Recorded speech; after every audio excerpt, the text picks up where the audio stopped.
Due to some technical difficulties we were having with a microphone, some of my audio is unclear. It is my pleasure to have Dovi Safier. Some people pronounce his name Schaefer, Zaffer. He'll tell us exactly how to pronounce his name, but I think I got it right. To share with us very quickly, it is Erev Sukkot, and he just released through Mishpacha magazine a beautiful article which I have not yet read on Rav Meir Shapiro. It is called, I believe, Echoes of Lublin, and maybe that's the music. He'll talk about all the details, but it is my pleasure to be able to put this out on the All Torah platform and share it. And you could, I think, still pick up your Mishpacha magazine. Go quickly because they do sell out before Yantif, and make sure you get a copy of that. So, Davi, first of all, how are you today? Baruch Hashem, excellent. You got it right. I think you are the first one ever. I've done a bunch of interviews. You're the first person ever, Dovi Safier. Excellent. Even though it's spelled with an O and it's spelled... Yes, it's not my fault. You could blame my parents. Excellent. Okay. So, we were both growing up, I think we both listened to sports radio. There was this guy, I think he's an old man by now, Mike Francesa, and his idea always was I'm going to present the other side of what everyone else is saying. So I'm assuming that your article about Rav Meir Shapiro is not going to be focusing on Daf Yomi. That's probably what most people know him for. He was many other things. So maybe you want to begin with that. Is that a correct assumption that the focus of the article is not about Daf Yomi? Yeah, I think that the project, when I started speaking about it with my editors at Mishpacha about a year ago, the overall project, it's more than just an article. I called it Project Rav Meir Shapiro without Daf Yomi. Mm-hmm. Not because I'm opposed to Daf Yomi, but because I think that a lot has been written about that side of Rav Meir Shapiro. Rav Meir Shapiro never merited to have, and his wife, Malka Toba, never merited to have children of their own, and he would refer to his two children as Daf Yomi and Chachmei Lublin. And we'll see, as part of this project, maybe there's a third child involved, which is his music, which really has outlasted him and continues. And some of these songs, which you didn't realize probably were his, as you hear the musical album. So it's a multifaceted project called the article is called "The Light from Lublin" or "The Light of Lublin." I don't even remember. Okay. But interestingly, that the night before, it was called "Building for Eternity," because I wanted really to focus more on building the yeshiva in the title. And then a friend of mine pointed out that "Building for Eternity" is also the name of the new book written by Yisrael Besser on great philanthropist Paul Moshe Reichman. So we decided not to go with that. So a light from Lublin is really a play on his name, Meir, light. And as you'll see at the end of the article, after you read the whole article, you're rewarded with a little piece from myself and Reb Shirley Bornstein, and noted Daf Yomi Magachir, maybe the noted Daf Yomi Magachir, called From Yavne to Lublin, which discusses how Chachmei Lublin was essentially a lighthouse that emitted Torah across Poland, across Eastern Europe, which helped enable Daf Yomi. And I'll just I'll leave you to read that to get the full details, because I think it's definitely better to when you read it than when I say it over, or at least hear from him. So you've written articles in the past. You write one every week, which is certainly an interesting, unique way of presenting Jewish history. But you've written some longer articles, most recently about Jenny Fagan Miller. Well, you've written about Rabbi Chanan Wasserman. You've written about the Belzer Rebbe. You've written about old men in nursing homes and a few others. What got you into Rav Meir Shapiro? Was it some family connection, personal connection, something you dug up in an archive and you ended up in some rabbit hole? Oh wow, this is great. You could tell us a little about that. So I think that when you get into, and I've asked this question to many historians, rabbis, friends, who are the most influential figures in 20th century Judaism? Definitely, when you talk about the first half of the 20th century, pre-war, and whose impact right, is still very much with us. I think there's probably a few figures that you can get into talking about pre-war. Somebody once asked Rabbi Cheskel Sarna, the Chevron Rosh Yeshiva, this question: who are the most influential figures, the past half century? This is, I guess, it was sometime in the middle of the 20th century, and he said that there are three people that he's very much makana. He's jealous of the schusim that they have. One is Rav Meir Shapiro, because he got the Balabatim layman to learn Daf Yomi. Second was Sarah Schneer, because she enabled the revolution, which was Beis Yaakov. And as Rav Aaron Kotler and Rav Meir Shapiro both said, that yeshivas and kolim could not exist without Beis Yaakovs, because there would be nobody for anyone to marry. And everyone knows what the situation was with women at the time, especially in Poland for the war. And the third person he mentioned was the Ger Rebbe, because he got Chassidim to daven before his man Kriya Shema. But in all seriousness, when you look at those who have had a lasting impact, 20th century or first half of 20th century figures that have had a lasting impact, you can talk about the Alter of Slobodka, whose Talmidim, really built the post-war Torah world. You can get into Sarah Schneer, right? You can get in, and you can get into. I think there are several others, Ger Rebbe, but when you talk about today, the person that affects our lives, definitely when it comes to a male, I think the answer is Rav Meir Shapiro, because of Daf Yomi, and because Chachmei Lublin changed the entire trajectory of the Hasidic yeshiva system, and even the greater yeshiva system. And when I write, I either like to take somebody that people don't know about at all, or really, don't know much about. Rabbi Leo Young was an example. I felt like he was someone that people knew his name, and they totally misunderstood and underestimated his impact on Klal Yisrael as a whole. And Jenny Miller, who people had never heard of before. And then I've written at the same time about the Alter of Slobodka, about Shmuel Rozovsky, people like that, who are better known. But in this case, with Rav Meir Shapiro, I'm really focusing on the less known aspect, which is the yeshiva. And people think they do know about Chachmei Lublin, maybe they've been there on tours. But I'm telling you, you read the article, you'll discover you really don't know that much, or you don't know as much as you thought you did, because there really is a lot that's never been written before. So you mentioned changing the trajectory of the Hasidic yeshiva system. I'm sure someone who reads the article will get a fuller understanding. You want to tell us what that means? Does that mean in Europe, and even today, the Hasidic yeshiva system has been affected by the way Meir Shapiro built out Chachmei Lublin? Very, very much so. So Hill Seidman, the famous survivor of the Warsaw Ghetto, the Yiddish writer, he says he wrote once about Polish yeshivas. I included in the article, and he wrote, one of the main issues with Hasidic yeshivas was the sectarianism, how these, and the partisanship, how these yeshivas were strictly for those that were Hasidim of that Rebbe.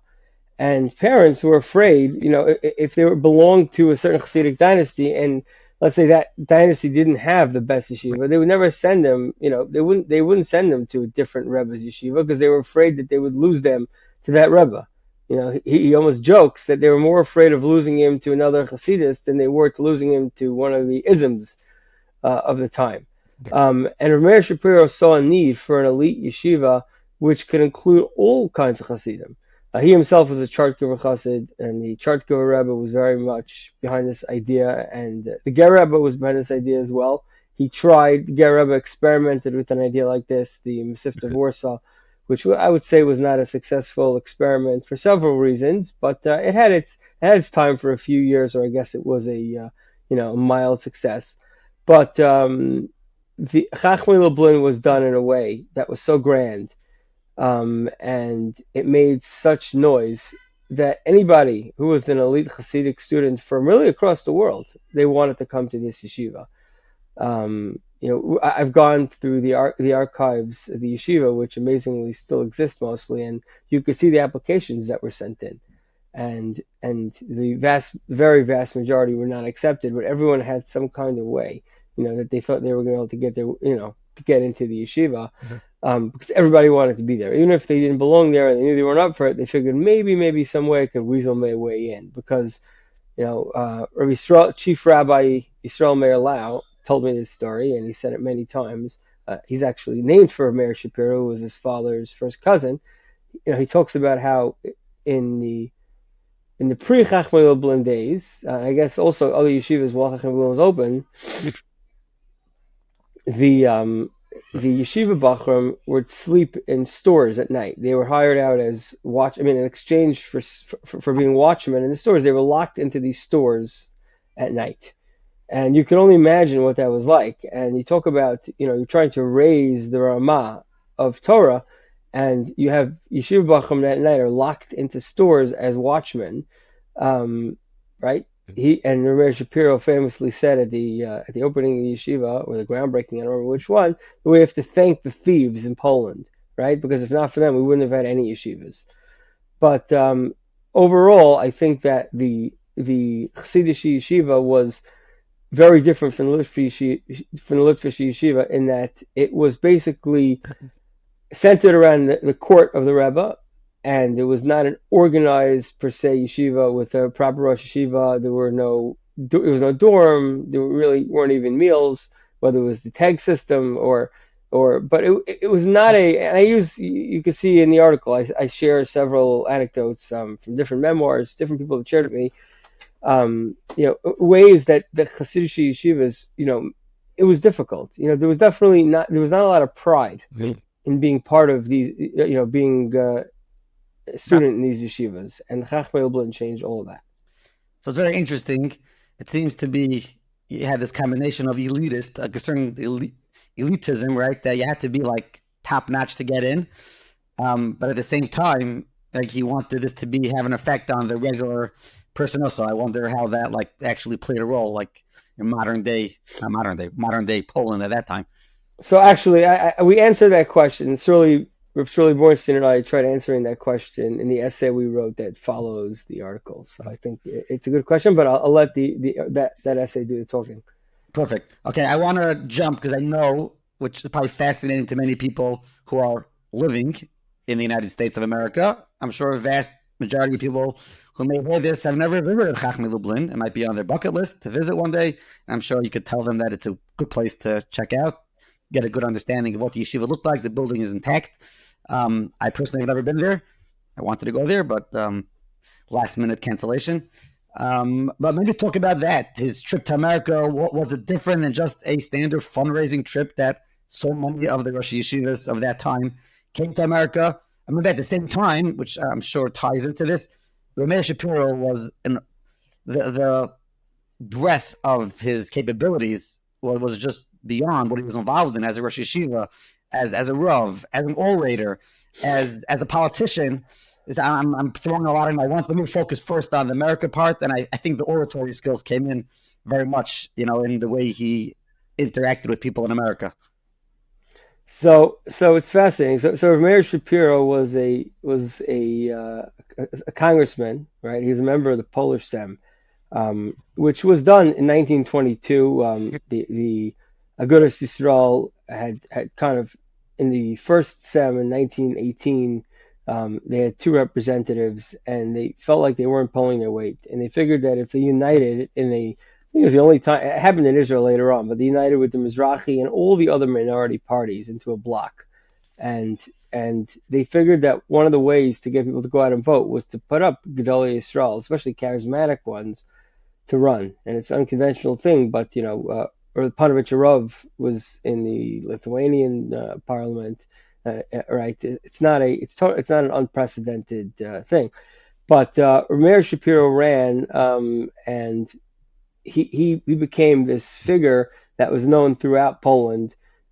And that already then, in 1922, in 1923 is when he gives his famous speech at the first Knessia Gedola of Agudas Yisrael, where really people don't realize this, but Daf Yomi was a small part of his announcement, his talk at that Knessia Gedola. He really more focused on the plight of the yeshivas in Poland, and out of that a few months later, the beginning of the campaign to build Chachmei Lublin was announced, and he raised money in Poland, and then he went to Western Europe to try and raise some money, and he was mostly unsuccessful in Western Europe. In places like Germany, it was really his a Chassidish. He wasn't a Rebbe, but a Chassidish figure like that does not really, he doesn't necessarily. Do you know how much money he had to raise? Like, what was his budget? Like, what was he going for? So I think his goal in America was to raise six figures. I'm sorry, I have a sinus infection and I'm sneezing and I'm sniffling, and I hope you're pardon me for that. His goal in America was to raise $100,000 or so, let's say. I don't remember the exact figure, and I'm not sure if we even have that. He ended up raising. Talk about his trip to America. Like, why was it? What happened? Why was it different? So he arrived in America kind of thinking this is going to be like Europe. He would go around and darshan about the importance of Torah and the yeshiva and what was going on in the Chassidic world at the moment. And I think he realized pretty quickly that there wasn't that much interest in that in America. I think that this is one of the first trips taken by a Gadol B'Yisrael to America during interwar years. It was a trip taken by the Kli Chemda and a couple of others in 1921 on behalf of Agudas Yisrael. The major trip we know about was on behalf of the Central Rabbinic Committee, was Rav Kook, the Dvar Avram, and Rav Moshe Mordechai Epstein, the much heralded trip. Maybe the one that you know about. I don't think most people know about that one. They know about the Rabbi trip, the Baruch Ber trip.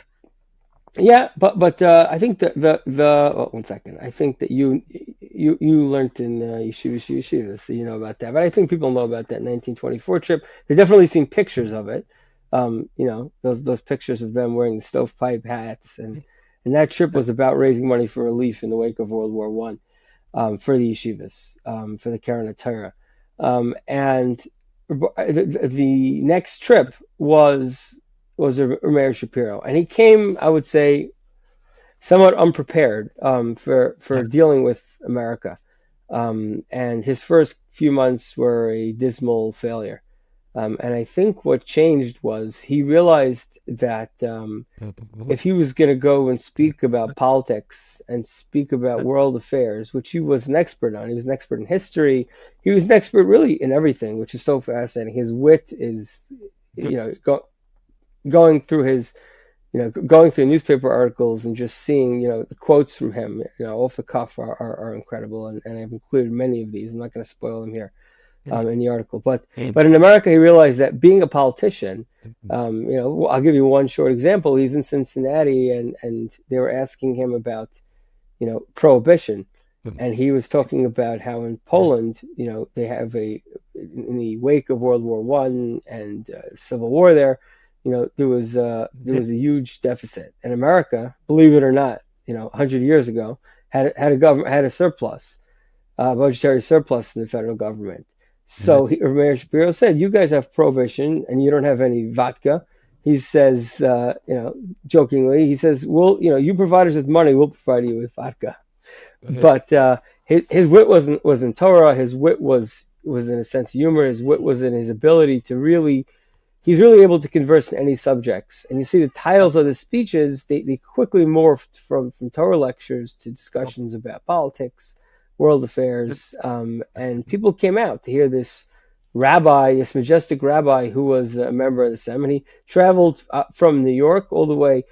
He stopped in conventional places like you'd imagine, in Baltimore, in Philadelphia, in Boston, in Detroit. Obviously, Detroit was a major place at that time because there also were Hasidim there. There were Stoner Hasidim, but Cleveland, and then he went out west as far as places like Omaha and Denver, Colorado, and then he turned back. But all in all, he raised about $70,000 after expenses with travel and PR and probably some commissions he had to pay to people that helped him. He raised $53,000, which I think was a disappointment. But compared to what happened the first few months, he came back, feeling pretty decent about it. And he was able to finish most of the yeshiva. And the yeshiva ended up opening up. He came back in the middle of 1927. The yeshiva opened 2.5 years later.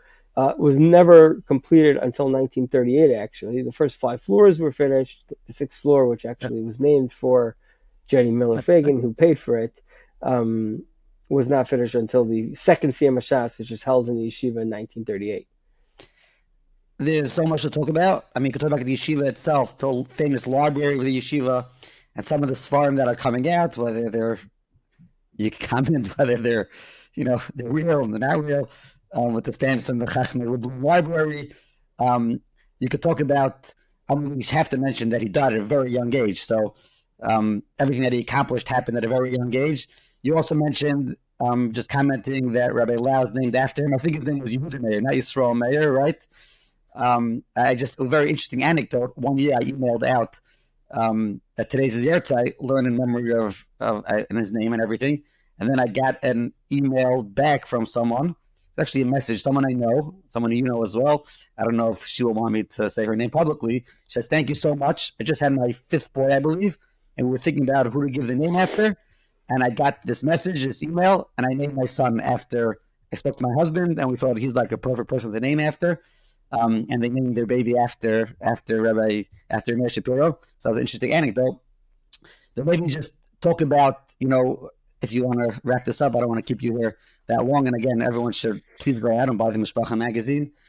Even though this is not a paid commercial from Mishpacha, but we put our ads there. So we do. Yeah, I think just to add on, I think it's important. The article is online, but I think the online version is not a complete version. It lacks a lot of what's in the print edition. The print edition actually has a pull-out poster which kind of maps out his trip across America, all the interesting people he meets, the places he goes, some of the stuff he spoke about, and really just scratches the surface. I wish I would have had more space. Did he stop in Lakewood and give a share, or when he was there? No, but he did give shir. He gave a shir at Reitz, and after he gave a shir at Reitz, there were 4 Talmidim there, including the father of Meir Kahana, Hashem Yikam Damo, who wrote Rabbi Drazen as well from Baltimore. I'm sorry, Rabbi Tabak from Baltimore, who has a very interesting memoir, by the way, worth reading, who wrote a letter to one of the Yiddish papers extolling that shir, which was on Taras, I believe. He gave a shir in HTC, which we now know as the Skokie Yeshiva. He gave a shir in Yeshivas of Shlomo Kluger, which is now known as Chassan Sofer, and he also gave a shir in Tarvadas, where he met a young man named Rav Gedal, whose name was Gedal Yeshur, a 16-year-old, and he was blown away by him. And he gave him his sefer Meir, and he inscribed it. I think he realized who this man was going to become. He'd also died at a young age, but he spent Shabbosim in Borough Park, and he spent Shabbosim in Williamsburg, it's there's lots of cute things, there's lots of sad things when you think about what America was at the time, that people would bring their children to see this man who was like, okay, this is your chance to see one of these people, one of these figures that will be extinct pretty soon. I saw them in Europe, I told you about them, so I'm going to take you to see them, and we'll give them a couple of dollars too, but nothing too significant. But going back to the yeshiva side, there are some unsolved mysteries. The library is Rav Meir Shapiro set out to build the largest Jewish library in the world. Definitely, he built the largest yeshiva library in the world. The estimates for the amount of svarim they had were anywhere from 40 to 80,000. I've seen different numbers, but these things tend to be exaggerated by the Yiddish press. But we don't know what happened to the library. For many years, people believed there was a whole story that went around that the Nazis burnt it. They set a huge bonfire and they burnt the svarim. As far as we know, that story is not true. There were no eyewitnesses that went back and reported on it, and it was not something the Nazis usually did, because why would they take a very valuable library? Well, the other valuable libraries, they carted off. At Prague, where they were going to have a museum of the extinct Jewish race. And Svarim have cropped up over the years from that library, definitely a few hundred of them. Some of them are different yeshivas throughout Israel, different machons. But we don't know what happened. The vast majority of that library is still missing. Who knows, maybe at some point we'll find it. There's a friend of mine who I met, a Polish researcher. His name is, I don't want to pronounce his name wrong, Peter Nazarek, who's been researching this subject and has been trying to create a digital library with anybody who has these farm with stamps of the yeshiva. He's asked them, they send them in, and he's posting them online, and he's trying to track them. But that's a fascinating subject. The model of the Beis Hamikdash, which they had in the yeshiva, because Meir Shapiro and his love for Eretz Yisrael was very dedicated to learning kachim. And as part of that, they had a beautiful, model of the Beis Hamikdash, which an artist named I forgot his first name, named Weintraub, spent a couple of years first learning and traveling really to different museums, different archives, understanding everything he could about the Beis Hamikdash, and then building this incredible model. I actually have in there the insurance policy for 20,000 zlotys that they had for the Beis Hamikdash. My guess it was never collected upon. But that was just one feature of the yeshiva. But the dormitories, the fact that they had a dining room and they were served every meal by waiters on fine china. The laundry they talk about, right? Some of like the famous stuff. What did you say? Laundry. They talk about the laundry. Everybody was. It's a little bit eerie in hindsight, but everyone in yeshiva was assigned a number. And they would have that number sewn on their clothing and everything, and then they would leave their clothing outside their room, and by the end of the day, they would have it laundered for them, which I could have used in the yeshivas that I went to, right? I'm not sure if any of the yeshivas have it today. If your yeshiva has it, let us know. I'm curious about that. So one last question. It's almost half an hour. I don't want to keep you.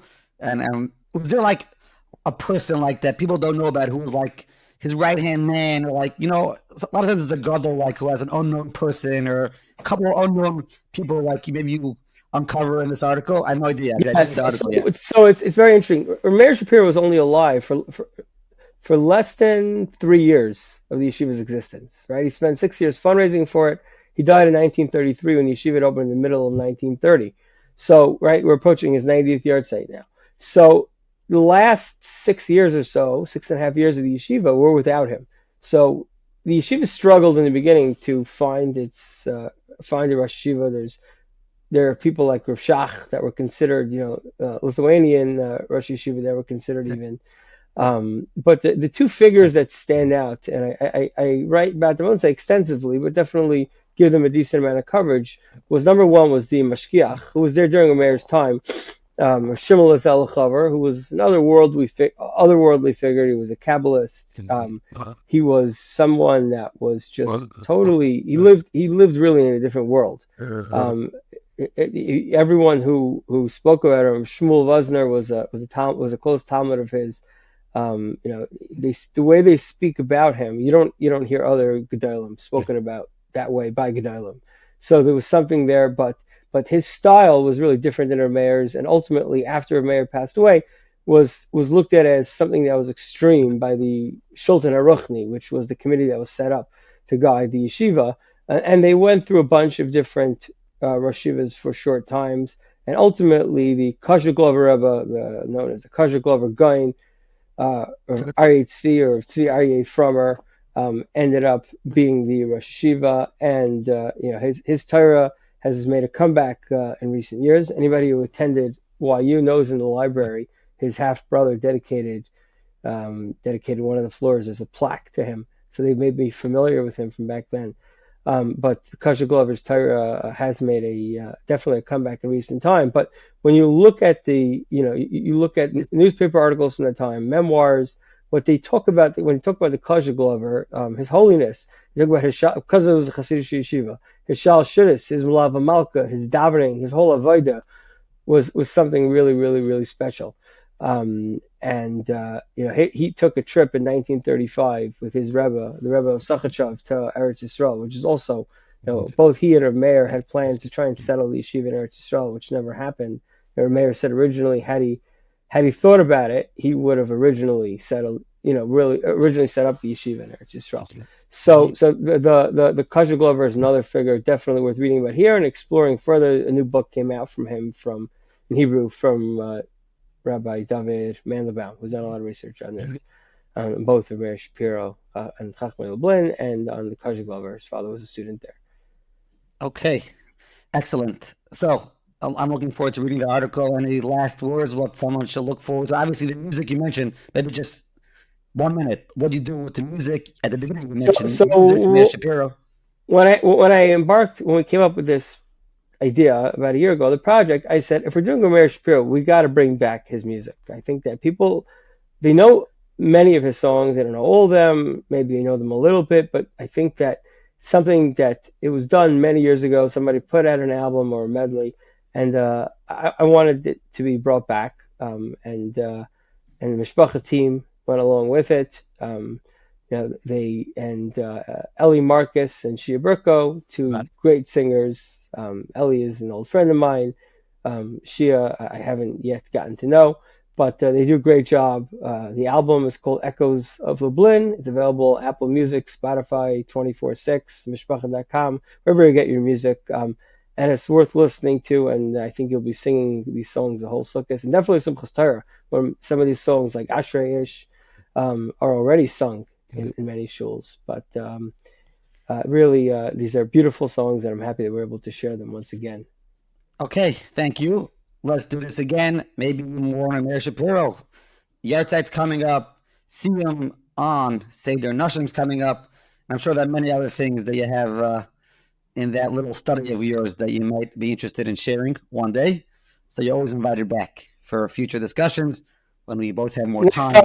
Next time I want to go on with Elazar Brat. So Elazar Brat. Right? Absolutely. Anytime. I'm sure he'll be. I don't think your background is as eye-catching as his. Actually, what we do with him, which might be something you might be interested in doing, is after we finish a podcast, if you want to do it right now, put you on the spot. When he's done a podcast, we say, do you want to share some interesting book or sefer that you have in your study? And he turns around and pulls one out and talks about it for a minute. So if you want to do that, I'm not going to ask you how many hours you sleep at night. When you go on Mashevkin's podcast, you could answer that question. But if you want a book on your desk, maybe you relate it to this. Do you want to recommend a book? Let's see. Let's send it right here.